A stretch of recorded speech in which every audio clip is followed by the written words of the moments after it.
Sami. Welcome to Podcastina. Thank you so much. I feel so taken care of. Oh, thanks. I love that. What are you looking forward to right now? I'm looking forward to like making my thoughts come alive. Ooh.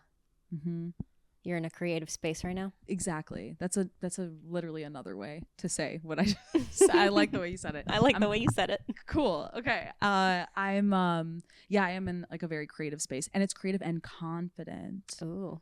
Those two things are very powerful together. Do you have a process? I'm starting to. Like truly I'm starting to. And a lot of it just involves talking. So like I'll record myself talking, or like I'll have like intentional phone calls with other people that I feel like stimulate me creatively.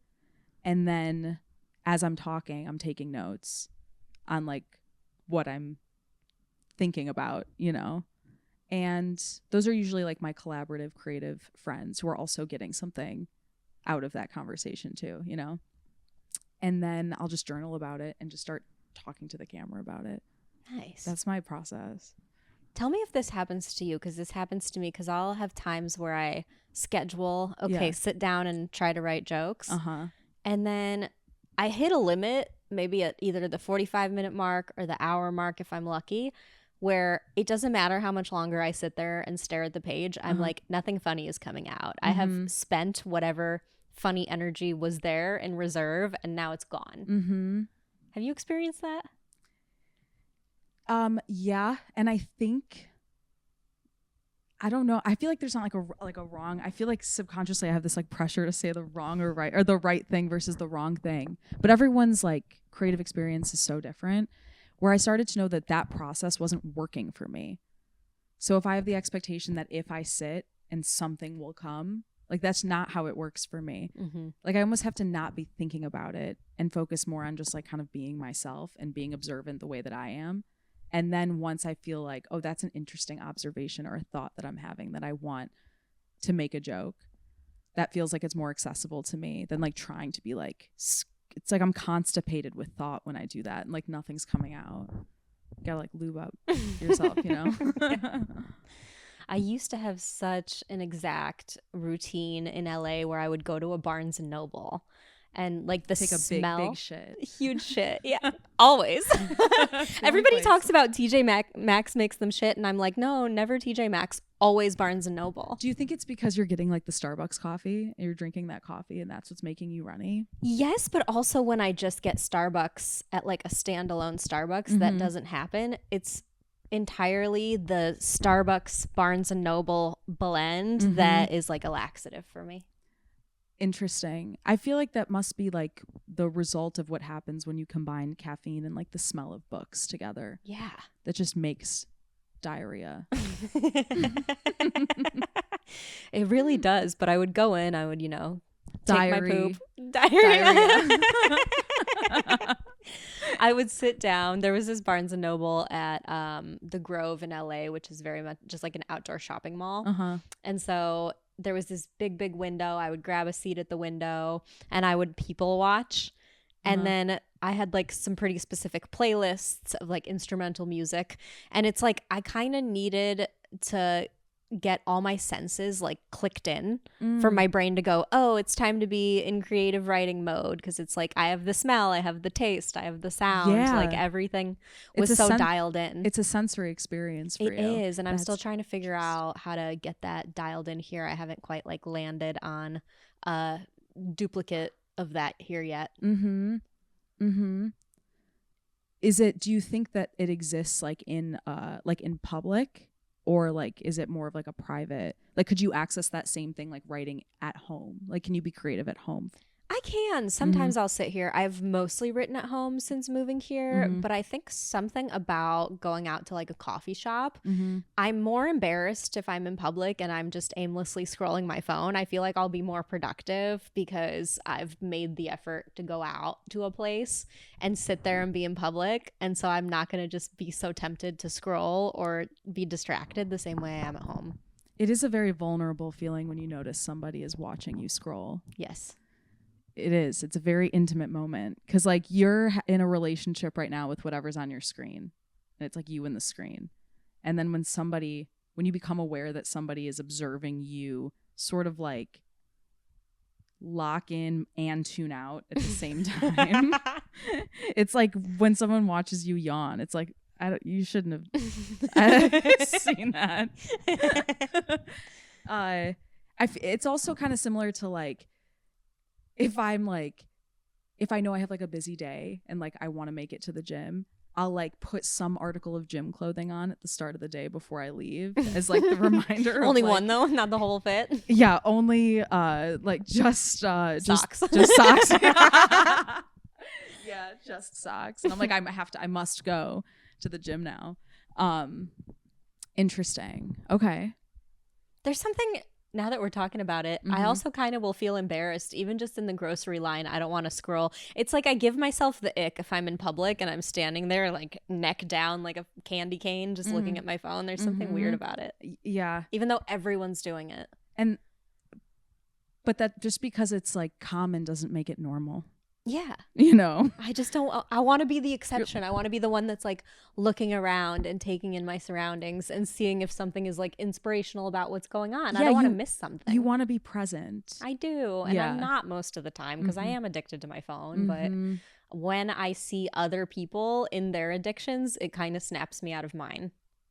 Yeah, because yes, I can relate to this because when I'm spending time with people who are always on their phone, it really irks me.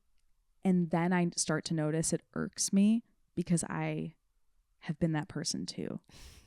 And seeing it modeled in someone else gives such perspective where you're like, holy shit, that's icky. What I'm doing is icky behavior. So I'm going to just like take this off and set it down. I don't completely throw it away because it's like a process. You're like unlearning it. It's not going to be like suddenly, oh, I'm never going to be on my phone. It's like a practice of mindfulness, but that's really smart. I think now I can write when I'm home and if my phone's there, and I also get distracted more than I could be than if I was at a coffee shop. But also sometimes I like to think in really weird positions. You know, like I can't, like I'm not gonna be like at a coffee shop like, laying on the floor like this and like writing like this. I can't. I mean, I could. It's I could like apply my free will, but someone might call for help. Yeah. Fuck, I wanted to think of something silly to say there. I couldn't. My brain stopped. Maybe I'll get back in that position. It's so silly. Something will come. It's so silly as it is. I like that though. I like that you get your body into it. It should be a mind-body connection thing. And I'm starting to like not judge myself for it, because there be times where I'm like, I catch myself after like a long period of time of being in like a very unique position. And I'm like, why am I doing that? That's not normal. But it's like, who the fuck cares? Who's gonna judge me? My dog? He doesn't care. Oh. Can I share another thing? Yeah, Am please. I getting in the way of like what you're wanting to ask? There's no way on this show. This is a wayless program. Amazing. So yesterday last night I was killing a bug. Like I had to. You know, it was like in my home. Yeah. And it was annoying. Time to go. It was so time. Not welcome. Have you had a fly in your home? Just 2 nights ago, a grasshopper got in via his fur. So like it was stuck onto Monty. He knew it. He was Trojan horsing it. He Trojan horsed onto Monty. And it was like his nighttime walk. So we get back from his nighttime walk and I'm in the bathroom and I'm like, what is that doing in here? Oh, and my God. It had to go. It must. How did you do it? Smushed it with a slipper, then washed it down the sink. I feel like when you're living alone as like a woman, you become stronger in a lot of like areas you didn't know you could. I've turned into the brawny man entirely. I Mm-hmm. anchored that huge mirror by myself. You have to do those things. Then you realize you literally don't need a man to do anything. And if you do, you can hire one. I'm not paying him. I mean, I'm not either. Again, back to the mirror. No. It's like I had a. I'll suck his dick. It's bad because it's like that's been something that's been true, but it can't be true no more. Yeah. You know, growth. I have no one whose dick to suck. I do need my curtains reinstalled in my room, so I'm trying to figure that out. I've got a few guys who are looking for their dicks to be sucked. Do they know how to anchor a curtain rod? They know exactly where to put their penis. I would do it myself, but I can't reach even on my tallest chair. Because you're so tiny. Yeah, the ceilings here are pretty high. Yeah, no, that's true. I mean, like, I'm down to like help you. Wait, you did it? Or where? No, in my bedroom the other day I was podcasting, and I guess I moved the curtain a little too aggressively, but it had been so funny to imagine you're just podcasting mid having sex. Like I have to put out 6 episodes a month. The rod had been coming out of the wall because my friend who installed it should have anchored it and he didn't. Oh, I see what you mean. The screw was Can I tell you something? Yes. I learned how to because I asked to be taught because the gentleman who hung my curtains in my home recently, he's amazing. I can actually give you his number. I'll take it. We decided that there was an area where we couldn't anchor it. And I was like, so I was looking forward to watching you do it so I didn't have to ask for help in the future. Like, I think it's time I learn. And I said, can you please teach me via words how you would do it? And he told me, and I think I retained that information. But anyway, so are you asking for help? Well, it needs to be someone tall enough. Okay. That's or the someone only who has like a problem. ladder. Like I also have or someone who has a ladder. Oh, you also have small chairs. You have small. Everything in this apartment is small. I do have small your chairs. dog, your chairs. It's all perfect for me. Yeah. And then the only issue is like this fucking curtain rod. Everything else. But I've had like male comedians help me with stuff. Like a male comedian friend did a really good job. He mounted the TV. But then he didn't do such a good job on the curtains. And then another male comedian helped me the other day put the curtain back, at least temporarily. And he's also not tall enough to help with the anchoring of the curtain to like install it so it doesn't fall again. So right now I'm just it's so living on a prayer that it's not going to fall again. There's so many different like every man is going to be good at something different in every kind of capacity. Yeah. You know? So it's so hot though when someone can do stuff around the house.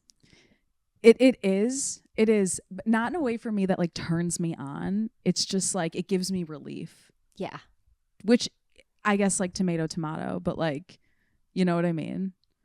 Okay, wait. So my dog. I wanted to tell you about my dog. So, or the fly, I guess. Okay, so I'm trying to kill this fly, and I catch a glimpse in my dog's eyes, and I'm watching him watch me, and he is like absolutely no idea what the fuck is happening. Like he is terrified. I'm just like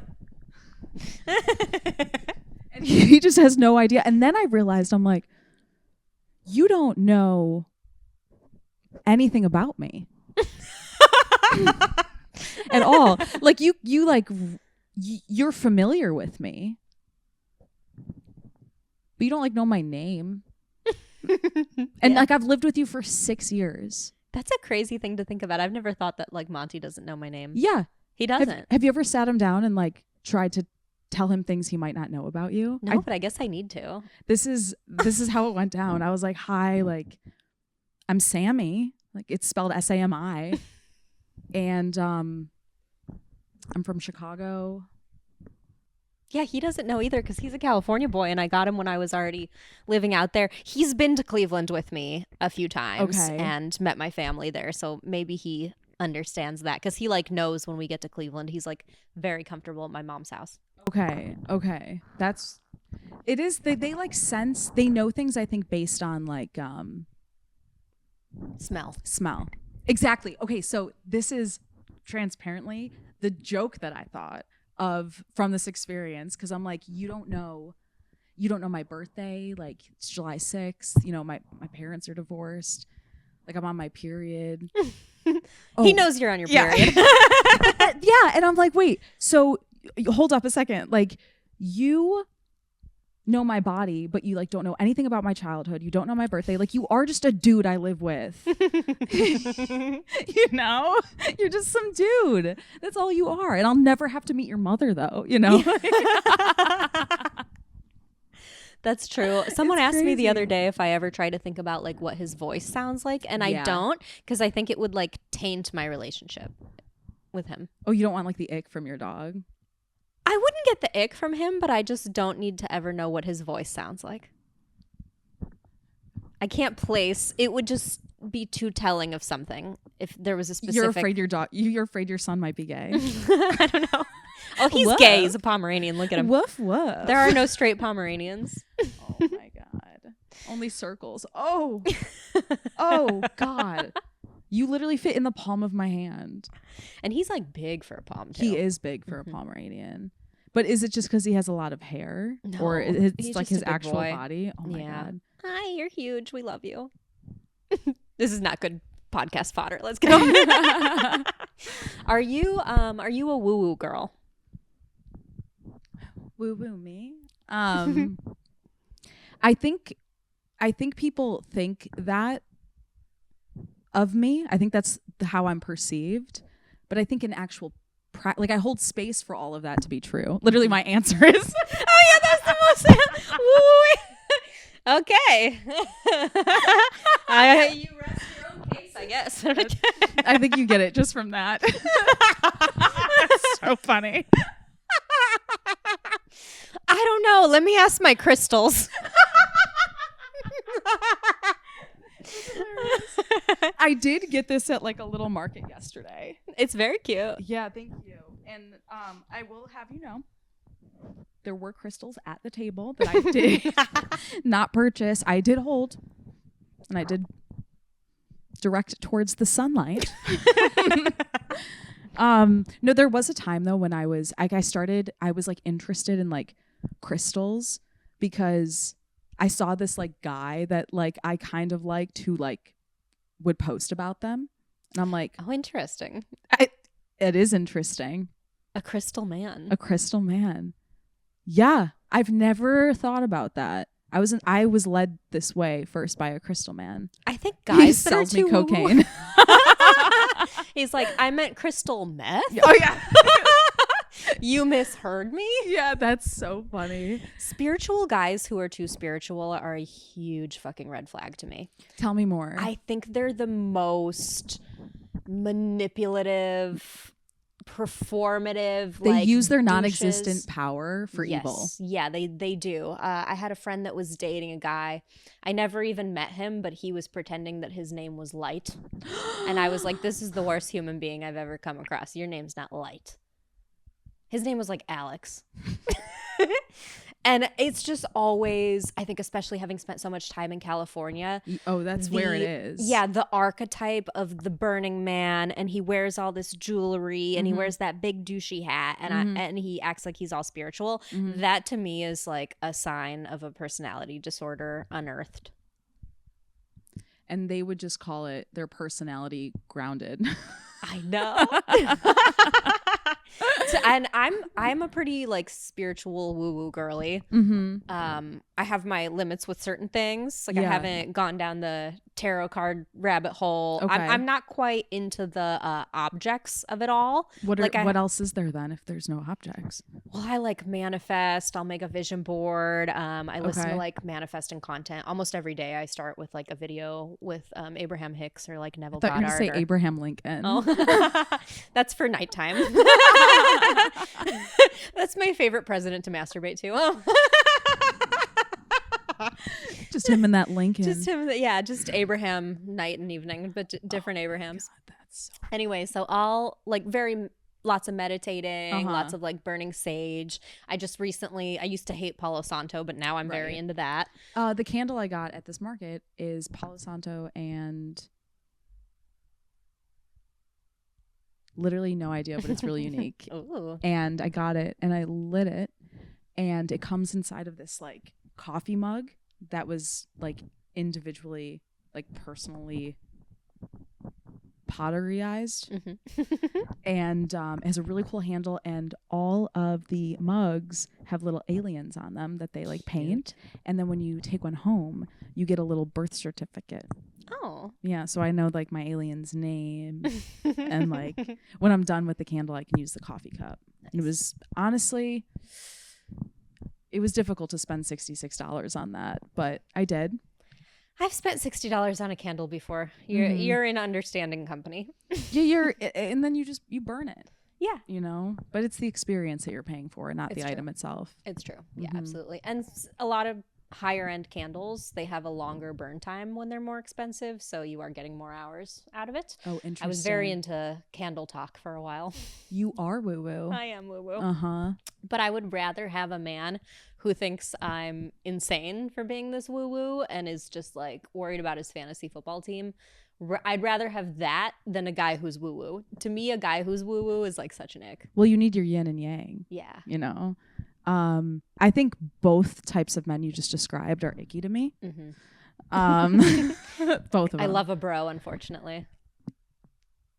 Okay, no judgment. I'm not going to judge you at all. And I feel, but I won't, you know, I can't. Like, I'm more curious than I am judgmental. Like, what is it about that type of man that like you feel safe around?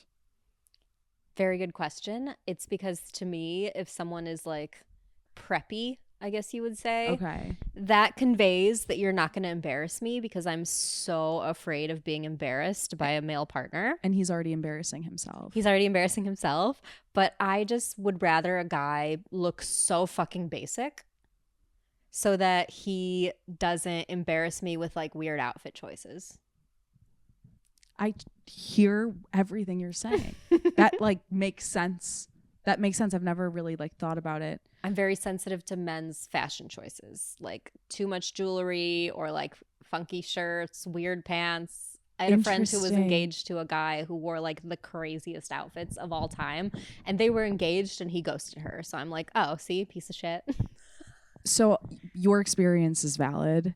I am quite the opposite from you. Like, the more rings, the more colorful pants, the more your closet looks like Harry Styles' closet, the wetter I will be. The peacocking works for you? Yes. Yeah. Literally. I need the female peacock, the gray one. There's something about it that's like so interesting to me. And I'm so bored with boring. Like, if you're not interesting, like in your passion and your appearance and your vibe, you were like a loser. I'm recognizing all the times I've selected the inverse of what I'm describing I like, and that's because I didn't know what I liked. Yeah. It's so hard to find out, I think. It is. You have to just be like honest with yourself. And when you stop like searching for like the immediate gratification, like the immediate validation of like having this connection with a blank piece of paper, you realize that like you're deserving of someone who's like on your same electric level.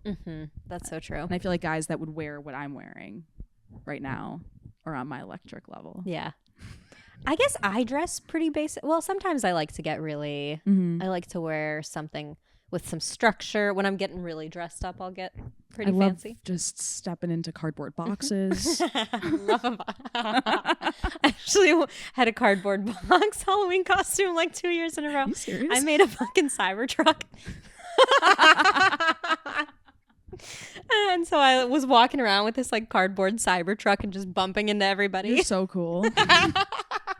That's really so cool. In high school, there was like a group of like girls that I like was spending time with at the time, and they all decided at some meeting, I guess I wasn't invited to, that for Halloween they'd be Hooters girls. And so the head of like the friend group went to go purchase said outfits, and then I was handed my outfit, which I did not agree to doing, and I was spoken to very assertively of, you owe me this money. This is what we're being for Halloween. And this is what you're going to be for Halloween because we're being this for Halloween. And I'm like, heard. So I obviously listened and I showed up to the party, not in the shorts, but in like long yoga pants and the Hooters shirt and a cardigan. You're like, I will not participate in this. I was really afraid of like being sexual. Was very, very afraid of it. But like, I think that's okay because like you're 17 years old. Yeah. It's interesting to think about. Are you, because sometimes with comedians or just like funny women, do you like to do a sexy Halloween costume or would you rather be silly? So silly, dude. Like this year I was Shrek for Halloween at my corporate job. Nice. Okay. And obviously I'm not going to like dress as like a whore to work on Halloween. I'll do that any other day. But I like got like a prosthetic nose, like all green. And then I would like willingly wear that out and about. It's so much, I feel so much more comfortable. You know what I mean? Me too. What's like the last like sexiest outfit that you've worn for Halloween? It would be easier to run back what I've been the last couple of years for you to get an idea of how not sexy I go for Halloween. So I did 2 years of being a Cybertruck just because it was so fun the first year that I had to do it a second year. I was Joe Rogan a few years before that. Incredible. How did you do that? This was 21. How much were you benching? Not enough. Well, I had a bald cap because 1 year for Halloween I was 07 Britney. So I did the whole bald cap umbrella attacking a car thing. And then I was like, let me get some more mileage out of this bald cap.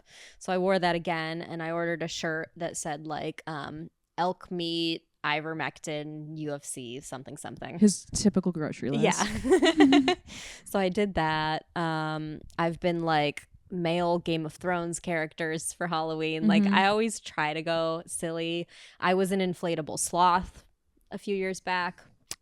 Okay, I know what both of those things are on their own. I don't know what they are, what that means when those words are together. You know when you see people in like the giant animal costumes, but they're like full of air and it's battery powered. It sounds like an HVAC. Yeah. I did that. That's like, where did you notice you were comfortable placing your physical body while dressed like that, and where was like inconvenient for you? Like, did you take an Uber? Everything was impossible. Where did you go? I went to an outdoor party, so it was fine. But I mean, being in the car, I couldn't put the costume on until I was outside of the car because the head was also like up to 7 feet or whatever. And it was a sloth. Yeah. Do you like sloths? I do like sloths. That's like, I feel like that makes sense. Yeah. I don't know why. Not because like you're slow or anything. It's just like they're kind of just. They're I feel cute. like they're happy and They're you're happy. always smiling. Yeah. So there's just like this permanent like. And I don't like them in the way that somebody will say they like an animal and then you come to their house and they just have plastic frogs or giraffes or whatever everywhere. Yeah. It's not on that level, but I went to Costa Rica a couple times and I saw the sloths and I was like, you had a connection. I'm cool with them. Dude, I just realized as I was like unpacking my stuff that I have like all these like turtle trinkets I've been like collecting throughout my youth. And I wouldn't say it's like an obsession or anything, but it's just a small little fixation. And I've had them, I think it started when I was like 6. And no matter where I go, college, different state, different apartments, like they always come with me. And I was like unpacking each of them yesterday. One of them is like a little like flute that you can blow into. And my sister would like run into my room growing up and just like play it super fast and like leave. Like that was it was just insane. All the way to like one that I stole from like my parents' dresser that like I still have, and when I hold it I do feel guilty. I'm like, I stole this from my and it's like now I own it. Like I have to walk around with this. I'm 32 years old, but it's like my thing. It's important to me. So turtles for me are sloths for you is what I'm saying. It's butterflies for me actually, because well, this is back to the woo-woo thing. I consider butterflies a sign that manifestations are coming. Okay. So I get very excited to see them. Where do you see... Is it interesting that you can also feel butterflies and sometimes we misread butterflies as like warning?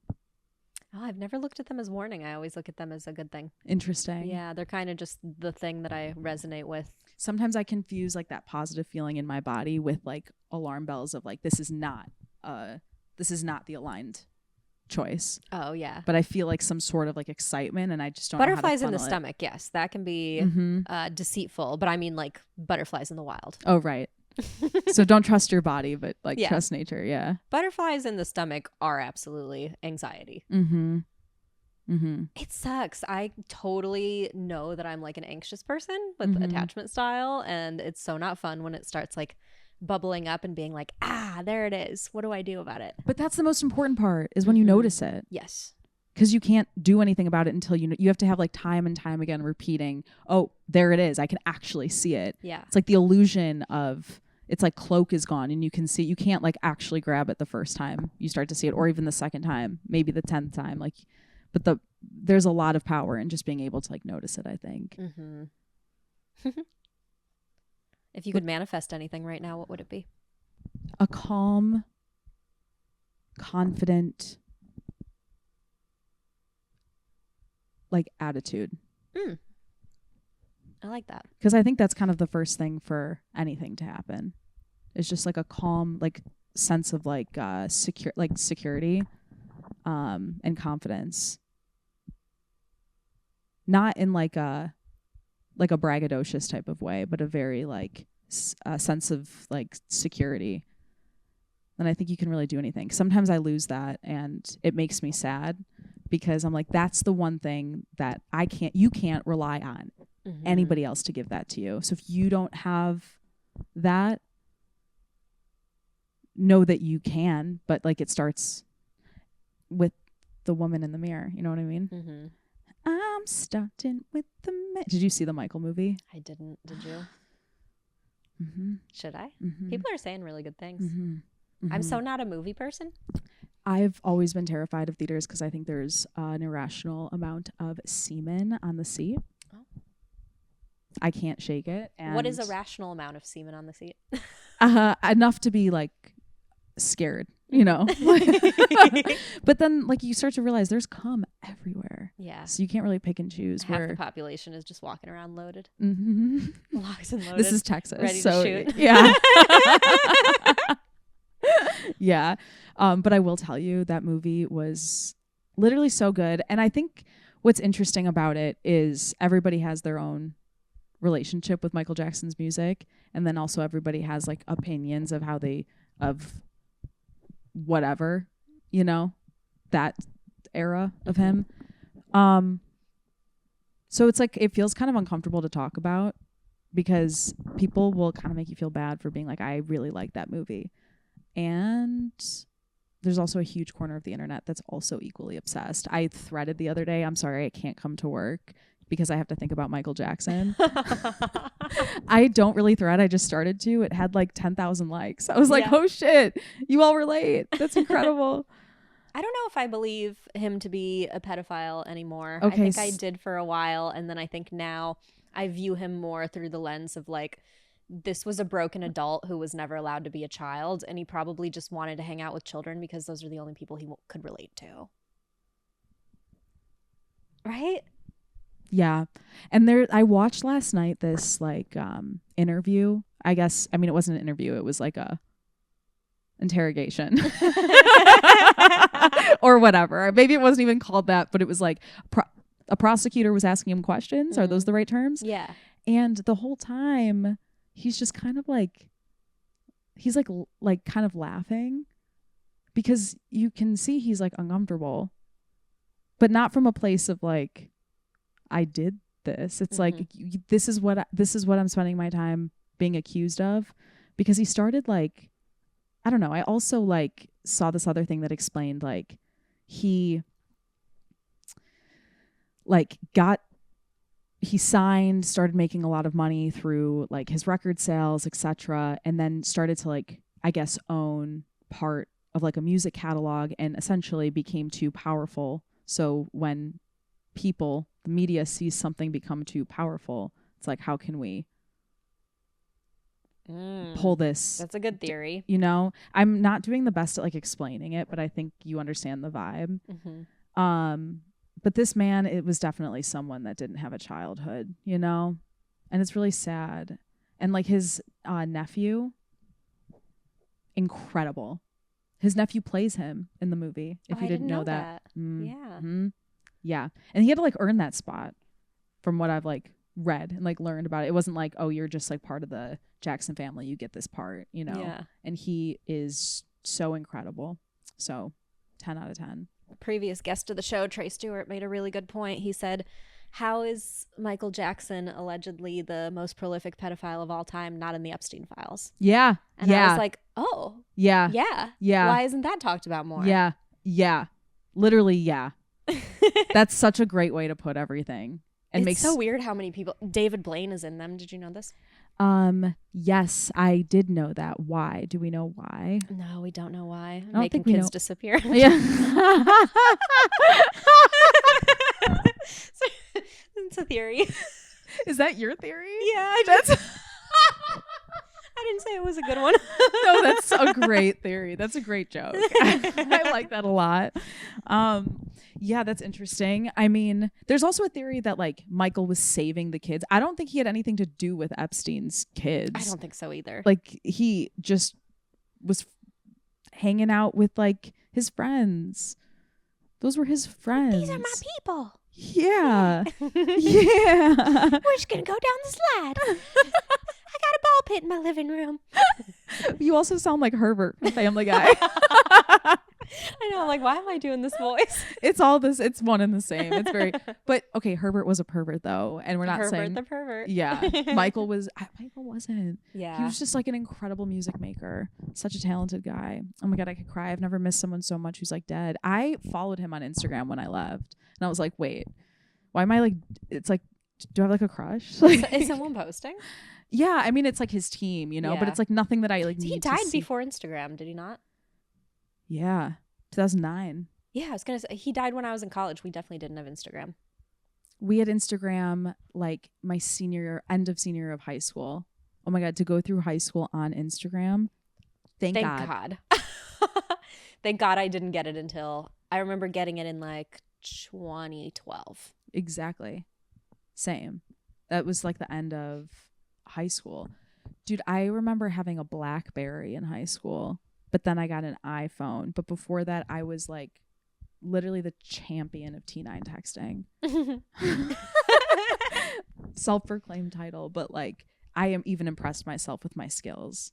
Like I'm really good with my thumbs. Have you tried applying those skills elsewhere?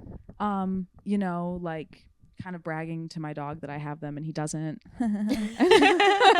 Watch me open this door, motherfucker.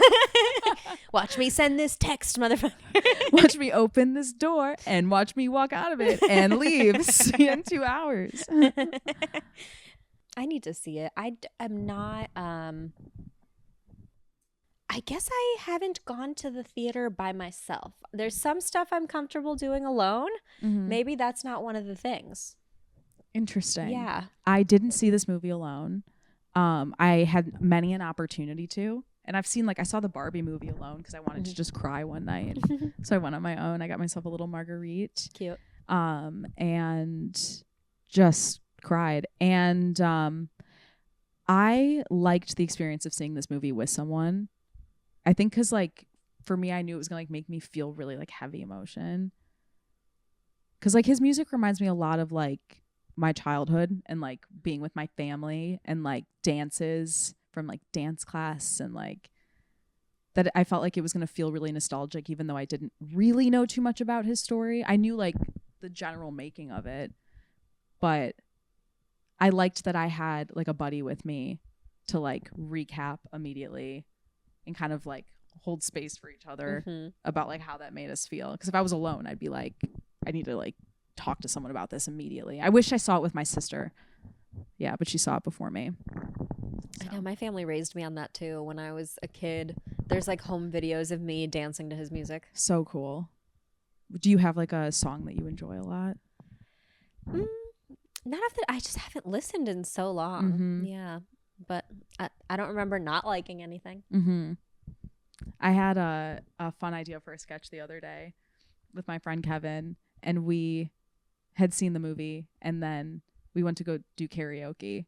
So we kind of created this idea that it starts off with me singing Human Nature, but then as my voice is playing in the background, he's murdering me. And then after he shoots me, you hear my voice go, okay, I'm ready. Like, are you ready to go? And it cuts to being in my apartment and I'm dressed like Michael Jackson. And Kevin goes, if you sing Michael Jackson one more time, I'm going to fucking kill you. Oh, that's great. Because you'll just get obsessed with like, because I knew a lot of his music, but I couldn't like recite his like catalog of songs. But then like just hearing the songs in the movie, I have nonstop at the gym, in the car, at home, just singing. But then it gets into like doom scrolling and stuff because the amount of Michael Jackson rabbit holes I'm under, I keep posting them on my story. I've had like 3 people reach out to me and ask, what's going on over there? Are you okay? Without knowing that there was even a movie out. So they just thought I was like randomly like obsessing over Michael Jackson, which is that I'd be like, what's going on, you know? Because it was like, how can I make this about Michael Jackson? Like all the posts were like not even like photos of him. And then there were also like some like memes that I saw that was like, did you know, when they'll give like background hints, behind the scenes knowledge of movies. Like, did you know that the names of the actors at the end of the movie and the credits are people that worked on the movie? Brilliant. Yeah, it just made me laugh. Do you have a good relationship like to your phone? No. I abuse it a lot. Yeah. And like I even let it be operating on like under 10% for a while. And that's no good. That's phone abuse. Like I don't charge it when I need to. How about you? Ever since I moved, my screen time is like an hour more than it was before I lived here, and I'm like, what is that? I need to examine that. It's not a good feeling. Do you have like more time in your day for it, or? I guess so. Yeah, I drive so much less here because you're on your phone while you drive. Oh no, no. No, I just have more scroll time here. It's crazy. I think that's an important that's something you should consider before you move to a city, is like, what's my scroll time going to be? Yeah. That'll definitely contribute to your mental health. I know, it's not been good. I can't do anything anymore. Like I can't sit and watch TV without having my phone in my hand. It's disgusting. It pisses me off about myself that I do that. Me too. They're like our little crutches everywhere. And then like I thought to myself like, okay, I've been on my phone too much. I'm going to get off it. And then I jump on my computer. And then I feel the same like little itch, and then I'll jump to the TV, and then I jump back to my phone, the computer, and then I'm like, fuck it, and just I have my computer on my lap, my phone in my hand, and I'm watching TV, and I'm like, I've done that too, the trifecta. The evil trifecta. Yes. I start to feel like a little like, 7-year-old autistic child, like needing all of it. And like, is that no, like I don't need that. I don't need it, and I don't know how to get rid of it. I don't either.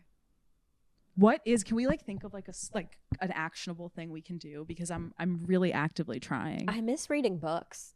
I mean, I still read books, but I read for like 5 minutes a day. Yeah. That's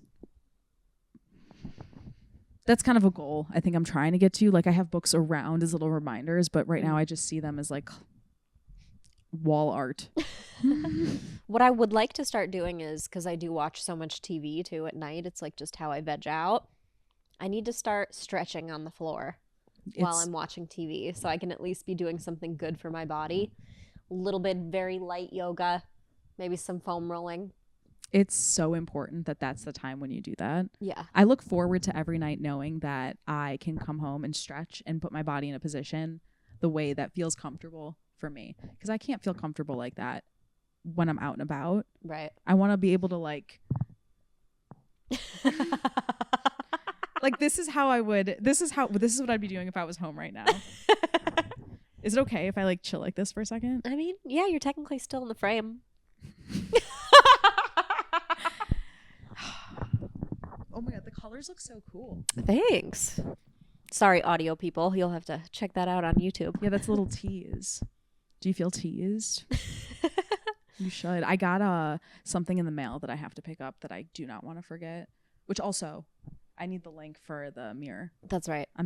I'll remind you. Okay. I have a really good mirror, you guys. I have a makeup mirror that is the Ferrari of makeup mirrors. I think the most important thing about a good makeup mirror is to have like, first of all, it shouldn't be like in the dark. I think every mirror I've ever owned has come with a feature of lights off, and that's why I've looked the way that I have. So need the light, but the light's like so good. Like you see yourself from like, but you look like that in real life when no light like that is on. Do you know what I mean? Like what version of yourself are you really seeing? I don't know. I don't think I see myself correctly. Yeah. I think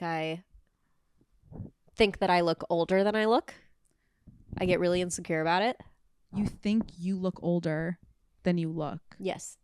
You think you look older than you look older than you look, or you look older than you are? I think that people tend to tell me that I look younger than my age, but I think I look my age. I relate. And I've never been able to have this conversation with someone else who also feels it. So like I would love for you to tell me more about how that makes you feel. Terrible, because there's this societal pressure and just internal programming or internal misogyny, whatever it is, where I'm like, oh, I'm going to lose all my value as a person when my beauty fades. So my hair has been going gray as fuck right here, and I've been dyeing it for years. And I thought, you know what? Why am I doing this? Do I not like the gray hair, or do I notice that I think I shouldn't like the gray hair, so I'm trying to do something different about the gray hair? So I'm going to try to not do anything about the gray hair and start to see how that really makes me feel. And then I had posted about this, and I got a lot of feedback on it. And I also noticed that it didn't change the way that I felt. Oh, that's amazing. And a lot of it, though, was very positive. Like, that's so sexy. That's so hot. Someone said, sugar mama. I go, I'm not paying for any man. Like, just because my hair is gray now. Just because I'm old doesn't mean I have money.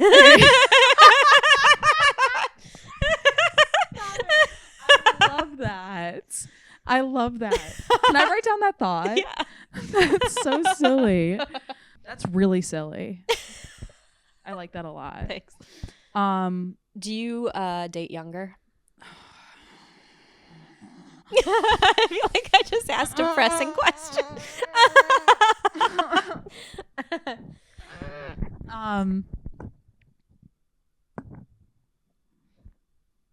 Have you dated younger? The whole thing is like I date gay. You know what I mean?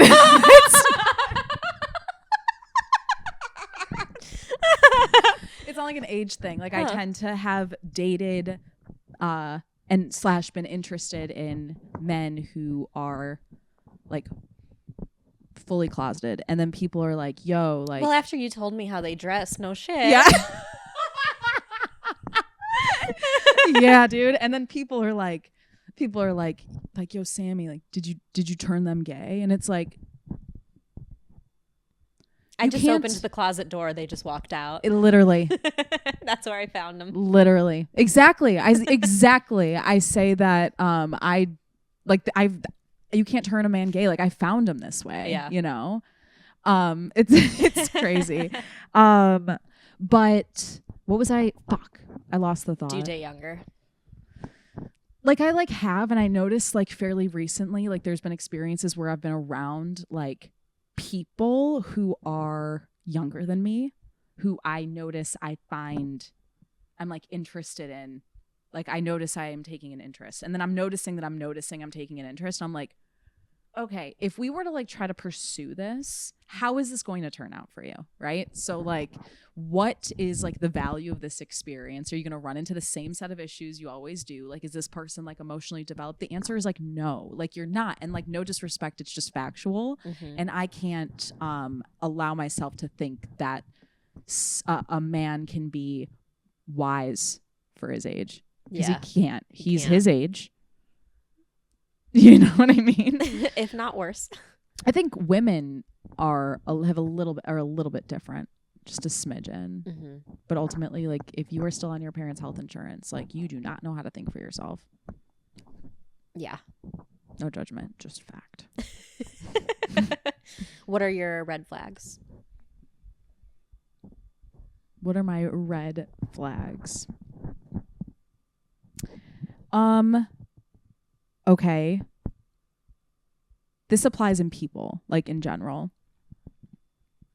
If someone is not communicating and expecting me to fish for like a check-in or an answer, like to fish for some, like I can't do that. Like how you feel is your responsibility. How I feel is my responsibility. If you're not communicating how you're feeling and if I notice I'm feeling confused around you, then that's information that this is not right. I don't want to be confused. That's a great one. Yeah. That's, I think, the biggest one. Mm-hmm. Maybe another red flag. Ooh, for real. Cats, like for real. Say more. It doesn't, I don't need I'm not looking for like a man, but like if you have a cat, you literally don't do anything. That doesn't mean you can take care of anything, Mm-hmm. It's a very lazy way to be a parent, I think, which is fine. Also, I'm like severely allergic to cats. And so like it's not a fun experience. So maybe like the way I feel about it is due to like the pain that I feel when I'm around them, like the itching and burning everywhere. So maybe I feel strongly about it. Because I don't want to like offend anyone, but like yeah, cats are just like weird. I think it's weird if you're a guy and that's your cat. Sorry. That's a good one. I like that. How about you? I mean, I have ones that I've like talked about before where it's just like I'm very sensitive to when men come off as controlling or angry. Mm-hmm. I get a sense of that very, very quickly. Mm-hmm. And also the too spiritual thing from Mm-hmm. earlier. But I had this conversation just a few days ago with this guy who's like a dating coach who really focuses on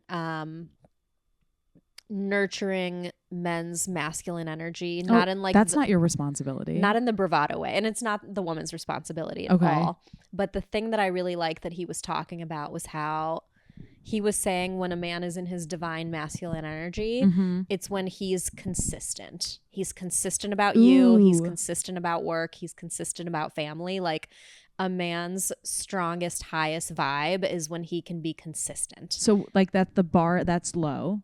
Mm-hmm. It is low. But like attainable. Yeah. Like it's possible. It is possible to be consistent. You don't have to be consistently like you don't have to be like consistently like if I think sometimes maybe men feel intimidated in a situation where they notice that the girl they're with either like deserves or is like looking for something that they're unable to provide, rather than just saying this is where I'm at. They just like stop being responsive. Mm-hmm. And it's really I used to feel like it was my job to like chase it and like figure it out, but it's like, whoa, like literally all it is that like you're not like in a space or have the capacity to know how to communicate. That's what's happening here. And I just like forgot why I said that.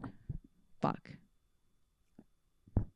What I find, and this isn't sorry, it's like the bar is really in hell, and yeah. I find myself being impressed when people meet like the lowest of standard. Like I'll be like, oh my god, I like this guy, he's polite, and it's like that should be the fucking bare minimum, that someone is polite. I shouldn't be finding myself getting excited that someone is polite. Mm-hmm. But with everything going on right now, with how many assholes there are in the world, red pill, this, that, the other, 4B movement, like it's, I heard it put this way that seemed really, really concise. Men are like, the reason a lot of people are single, like more people than ever are single, are because of men. It is because of men, but it's like we can't find the men that we want, don't exist, and the women that they want no longer exist. Well, the women they want are in porn, and mm-hmm. the men that we want are on Disney. And they just don't run into the same circles, you know? No, I mean, I'm very much like being silly with that thought, but that's... The men don't exist yet. Like they have to evolve past their little, not all not all men, but always a man. They're in this weird phase right now where it's like they're actually mourning that the privileges that they inherently had because of patriotism are not like accessible to them anymore. Not patriotism, patriarchy. My brain is starting to fizzle. One and the same. It's kind of like because of America. Even at my young age, I feel like I start to sundown like an Alzheimer's patient. Where like at a certain point during the day, I go, that's not the word I was reaching for at all. I start to feel like my body. Like, have you ever like slept talk while you're falling asleep? Mm-hmm. That's kind of what's it's like I'm just shutting down and like whatever's happening is. Or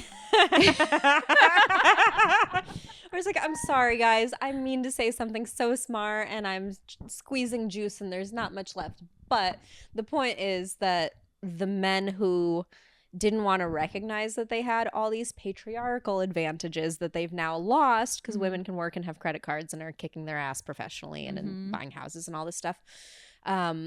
They have to try like we always had to try now. And there's a lot of resentment with that. Yeah. I trust a strong, powerful woman more than a strong, powerful man. Because she can get way more done. Yeah. I feel like, I mean, think about all of like the binders and tabs and organizers. That's us, baby. Yeah. I don't know. I keep like having the thought and then losing the thought. I think it's because I really have to pee, but like I don't know what to do in this situation. What time is it? We can wrap this shit up. It's 4:23. Oh, we've been going for about an hour. Let's fucking wrap it up. Are you sure? Yeah, absolutely. Okay. No, that's perfect. Oh, I feel bad that my pee break. Oh my God, don't feel bad. No, because I like to record for an hour. All right, well, Sami Blumenthal. This was such a fun conversation. This was such a fun conversation. If people want to know more, where can they find you? Call 911. Because